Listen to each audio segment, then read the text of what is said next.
Group 1 రద్దు కుదరదు, పరీక్షల నిర్వహణలో కోర్టుల జోక్యం అనవసరం, న్యాయస్థానాల జోక్యంతో నియామకాల తీవ్ర జాప్యం స్పష్టం చేసిన సుప్రీంకోర్టు పిటిషన్ తిరస్కరణ. గ్రూప్ 1 నోటిఫికేషన్ రద్దు చేయాలని సుప్రీంకోర్టులో దాఖలైనటువంటి పిటిషన్ను సర్వోన్నత న్యాయస్థానం శుక్రవారం కొట్టేసింది. పరీక్షల నిర్వహణలో కోర్టుల జోక్యం అనవసరమని స్పష్టం చేసింది. న్యాయస్థానాలు జోక్యం చేసుకుంటే నియామకాల్లో తీవ్ర జాప్యం తలెత్తుతుందని వివరించింది అంటూ చూస్తూ ఉన్నాం. సో అర్థమైంది కదా ఇప్పటికైనా కానీ కేటీఆర్ కొంచెం బుద్ధి తెచ్చుకోరా నాయన. ఎందుకు ఈ అన్నీ ప్రతి దాని మీద విషయం కక్కేటువంటి ప్రయత్నం చేయడం తప్ప ఏమైనా ఉందా? ఏదీ లేదు. తెలంగాణ గ్రూప్ 1 పరీక్ష రద్దు కుదరదని సుప్రీంకోర్టు తేల్చెప్పింది. నోటిఫికేషన్ రద్దు, మెయిన్స్ వాయిదా వేయాలని కోరుతూ దాఖలు చేసిన పిటిషన్ సుప్రీంకోర్టు శుక్రవారం కొట్టివేసింది. దీంతో గ్రూప్ 1 విషయంలో రాష్ట్ర ప్రభుత్వానికి ఊరట లభించింది. గ్రూప్ 1కు కాంగ్రెస్ ప్రభుత్వం ఇచ్చినటువంటి నోటిఫికేషన్ చట్టవిరుద్ధమని కొందరు అభ్యర్థులు గతంలో హైకోర్టులో పిటిషన్ దాఖలు చేశారు. ప్రిలిమ్స్లో 14 ప్రశ్నలు తప్పులున్నాయని పేర్కొన్న పరీక్షను వాయిదా వేయాలని హైకోర్టుకు విన్నవించారు. కానీ అభ్యర్థుల వినతిని కోర్టు తిరస్కరించింది. హైకోర్టు తీర్పును సవాలు చేస్తూ కొందరు అభ్యర్థులు సుప్రీంకోర్టుకు వెళ్లారు. పిటిషనర్లు మెయిన్స్ కు క్వాలిఫై కానందున మెయిన్స్ పరీక్ష వాయిదా వేయాల్సిన అవసరం లేదని జస్టిస్ నరసింహారెడ్డి నేతృత్వంలోని ధర్మాసనం తీర్పును ఇచ్చింది. పరీక్షల నిర్వహణలో కోర్టుల జోక్యం అనవసరమని ధర్మాసనం వ్యాఖ్యానించింది.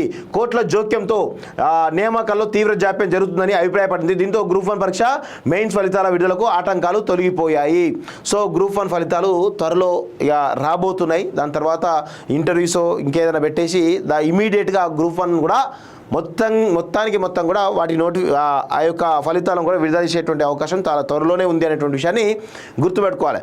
గ్రూప్ 1 అభ్యర్థులు ఎవరైతే క్వాలిఫై అయ్యారో, ఎవరైతే మెయిన్స్ రాశారో వారికి ఇదొక మంచి గుడ్ న్యూస్గా మనం చెప్పొచ్చు. ఎందుకంటే తెలంగాణ రాష్ట్రం ఏర్పడిన తర్వాత 10 సంవత్సరాల కాలంలో ఒక్క గ్రూప్ 1 కూడా వేయనటువంటి చాతగాని దద్దమ్మ ప్రభుత్వం గతంలో ఉన్నటువంటి కేసీఆర్ ప్రభుత్వం. ఒక సంవత్సరంలోనే ఈరోజు గ్రూప్ 1 కంప్లీట్ అయిపోతూ ఉంది, గ్రూప్ 3 కంప్లీట్ అయిపోతూ ఉంది, గ్రూప్ 2 కంప్లీట్ అయిపోతుంది, గ్రూప్ 1 కంప్లీట్ అయిపోతూ ఉంది, డిఎస్సి అయిపోయింది. ఇలా చాలా రకాల ఉద్యోగ నోటిఫికేషన్లు రావడం జరిగింది. ఆ ఉద్యోగ నోటిఫికేషన్లతో పాటు పరీక్షలు కూడా కంప్లీట్ అయ్యి చాలామంది కూడా నియామక పత్రాలతోటి జాబ్ కూడా ఎక్కడం జరిగింది అనేటువంటి విషయాన్ని మనందరం కూడా గుర్తుపెట్టుకోవాలి. సో ఒకవేళ నిరుద్యోగులు కనుక ఈరోజు ఇలాంటి వాటిపైన దృష్టి పెట్టి ఈ కేటీఆర్ చేస్తున్నటువంటి వాళ్ళు చేస్తున్నటువంటి కొన్ని ఊకదుంపుడు ప్రసంగాలు కావచ్చు, రెచ్చగొట్టేటువంటి వ్యాఖ్యలకు ఈరోజు నిరుద్యోగ సమాజం ఎక్కడ కూడా పడడం లేదు అనేటువంటి విషయం గుర్తు. కొంతమేర కృత్రిమంగా కొంతమంది తయారు చేసి బురదలేట ప్రయత్నం చేస్తూ ఉన్నారు. గ్రూప్ 1 పైన అనేకమైనటువంటి బురదలే ప్రయత్నం చేసిండు కేటీఆర్. ఈరోజు చెంప చెల్లుమనేలా, చెప్పు దెబ్బ కొట్టేలా ఈరోజు కేటీఆర్ను సన్మానిస్తున్నట్టు తెలుస్తూ ఉంది. న్యాయస్థానాలు కూడా మీద నడుస్తలేదు రాబాయ్, గుర్తుపెట్టుకో కేటీఆర్. ఎందుకు ఇవన్నీ చిల్లర మాటలు? నిరుద్యోగుల జీవితాలతో ఎందుకు ఆడుకుంటావు? ఇటు నిరుద్యోగుల జీవితాలతో ఆడుకోబట్టే, గురుకులాలతో ఆడుకోబట్టే, ప్రభుత్వ ఉద్యోగులతో ఆడుకోబట్టే అందరి జీవితాలతోటి గత 10 ఏళ్ళు వీళ్ళు ఏం చేయలేదు. ఈ ప్రభుత్వం ఏదో చేసేటువంటి ఉద్దేశం కొంత కనబడుతుంటే దాన్ని కూడా ఆపేటువంటి ప్రయత్నం చేస్తూ ఉన్నాడు ఈ దొంగ కేటీఆర్ అనే విషయం గుర్తుపెట్టుకోండి. ఈ తెలంగాణ రాష్ట్ర అభివృద్ధిని అడ్డుకునేటువంటి ప్రయత్నం చేస్తూ ఉన్నాడు ఈ దొంగ కేటీఆర్.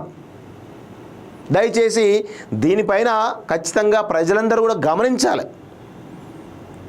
గ్రూప్ 1 నోటిఫికేషన్ వచ్చింది, దాని తర్వాత ఏదో చిన్న తప్పులు జరిగినాయని చెప్పేసి మొత్తం నోటిఫికేషన్ రద్దు చేయమని చెప్పేసి ఈరోజు చాలా పెద్ద ఎత్తున కేటీఆర్ దీనిపైన కుట్రలు పన్నుతా ఉన్నారు. గ్రూప్ 1 పైన ఎట్లయినా గ్రూప్ 1 రిలీజ్ కావద్దు, గ్రూప్ 1 నోటిఫికేషన్ కంప్లీట్ కావద్దు, ఎవరికి నియామక పత్రాలు ఇవ్వద్దు, ఇస్తే కనుక మా క్రెడిట్ పోతుంది, మమ్మల్ని నిరుద్యోగులు అని ఉంచుతారు మా ముఖం మీద అనే ఉద్దేశంతో నిరుద్యోగులను కొంతమంది తాబేదాలను పెట్టుకొని రెచ్చగొడతా ఉన్నాడు.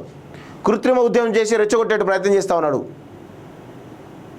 ఇప్పటికైనా కానీ సుప్రీంకోర్టులో వచ్చేటువంటి డిసిషన్తో అయినా కానీ కొంత బుద్ధి మార్చుకోమని చెప్పేసి కేటీఆర్ను మేము కోరుతా ఉన్నాం. దయచేసి తెలంగాణను అభివృద్ధిని కానీ నిరుద్యోగుల జీవితాలతోటి ఆడుకోవద్దు.